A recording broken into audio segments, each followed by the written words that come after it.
Découvrez l'agriculture des 5 continents avec Allmix. For a better life.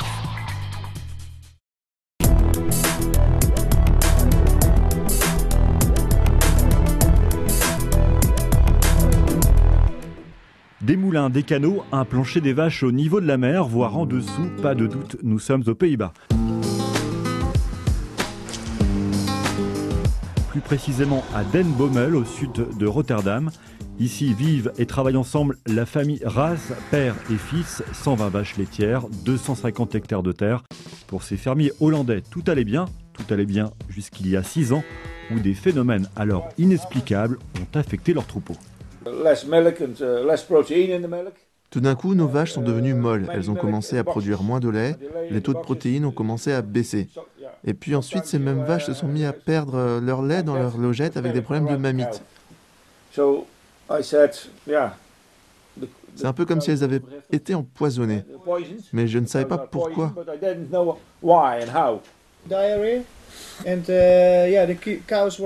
Oui, quand on y regardait de plus près, c'était un peu comme de la diarrhée. Alors on a rajouté du foin et de la paille dans leur ration, des fibres.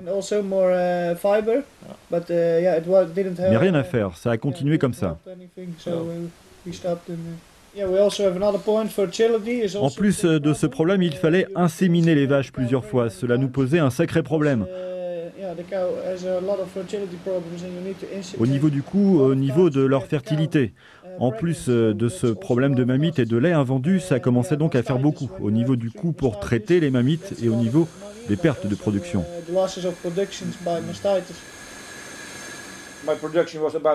Oui, c'est vraiment un gros problème pour nous. Avant cela, notre troupeau produisait environ 10 000 litres de lait par an. Et puis on est descendu à 8 000 litres. Une perte de 2 000 litres, ça fait environ 20% de moins. Sans compter tous les frais vétérinaires avec les problèmes de santé rencontrés. Au total, si je fais un rapide calcul, ça fait bien au moins des pertes qui avoisinent les 100 000 € depuis 6 ans. On a tout essayé, pendant toutes ces années, on ne voyait plus le bout du tunnel. 6-7 ans de calvaire avant qu'on se rende compte enfin qu'il s'agissait d'un problème de mycotoxines. Les mycotoxines, des molécules produites par des champignons. Certaines d'entre elles peuvent être toxiques pour l'homme et l'animal et quasi impossibles à enlever des végétaux.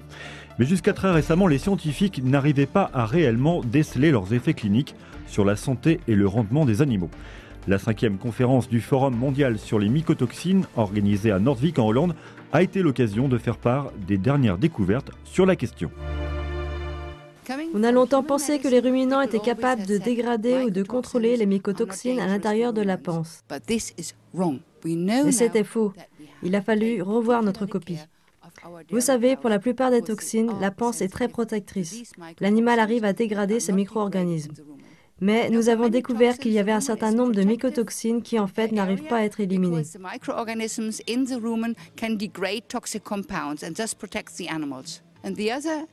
Ça, c'est une première chose. Mais en plus, certaines mycotoxines détruisent ce que l'on appelle la flore microbienne du rumen. Et là, cela devient un gros problème pour les ruminants puisque l'on constate des pertes sensibles de production, des mammites évidemment liées aussi à des problèmes digestifs et l'apparition de maladies chroniques.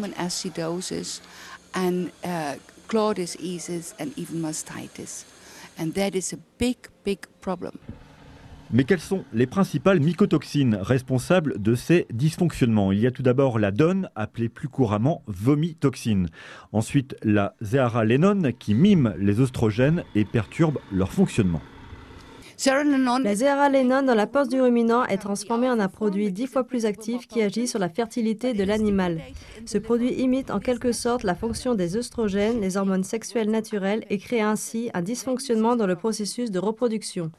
Voilà pour les symptômes, mais on le sait, les mycotoxines ont toujours existé dans la nature. Alors pourquoi semblent-elles poser plus de problèmes aujourd'hui? C'est sans doute dans les changements climatiques, mais aussi dans l'alimentation animale et dans les techniques de production qu'il faut y regarder de plus près. Pour nos vaches, on utilise de la pomme de terre, de l'ensilage d'herbes et de maïs, également des DDGS, sous-produits de l'éthanol, mais aussi du concentré de soja et de blé. Selon des études que l'on a menées, on a constaté que la zearalénone et la DON se formaient bien sur la plante, dans le champ quand la plante monte.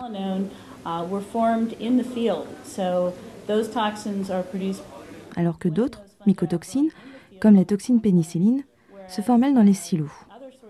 Dans les silos, la majorité des échantillons prélevés contenaient 2 ou 3 mycotoxines différentes. Ce qui prouve que la monocontamination n'existe pas. Les animaux restent donc exposés à toute une panoplie de mycotoxines. Voilà pour les sources du mal. Et le problème, c'est qu'aujourd'hui, pas de remède miracle, si ce n'est l'ajout de capteurs de mycotoxines dans l'alimentation, mais aussi le retour à certaines pratiques agricoles. Pour faire face à nos problèmes, ce qu'on a fait, en fait, c'est inclure des additifs à l'alimentation de nos animaux. Des additifs avec des capteurs qui bloquent les mycotoxines. Oui, puis en prévention également, on est revenu au labour. Avant, on cultivait sans labour. En y revenant, on s'est rendu compte que l'on arrivait plus à éviter le développement des champignons et des moisissures sur nos terres. Les changements survenus dans l'agriculture moderne font qu'on les trouve aujourd'hui plus régulièrement avec des concentrations plus élevées. Les mycotoxines existaient sur Terre avant l'homme, avant l'animal, ce n'est pas nouveau. Mais aujourd'hui, le fait qu'on utilise des fertilisants, des fongicides, les effets du changement climatique aussi, tous ces facteurs font qu'on retrouve dans les fermes beaucoup plus de mycotoxines qu'avant. Et puis, de l'ensilage au stockage, on constate également que les mycotoxines se développent plus ou moins dans certaines conditions. On le sait, la présence de mycotoxines persiste dans l'ensilage et dans le foin. Mais par temps pluvieux, conjugué parfois à la chaleur, d'autres mycotoxines se développent encore au moment de la fenaison et du stockage. Il faut donc faire systématiquement attention à l'humidité.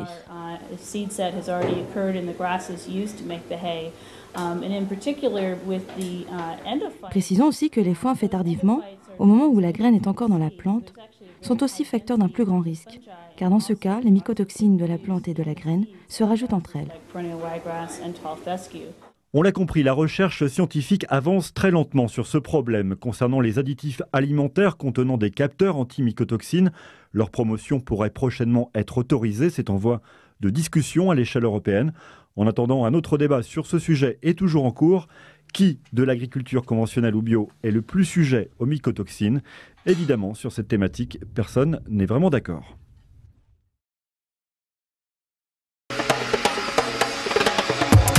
Asie, Amérique, Europe de l'Est, Australie, Afrique, découvrez en exclusivité les agriculteurs des 5 continents. C'est tout vu sur la télé agricole.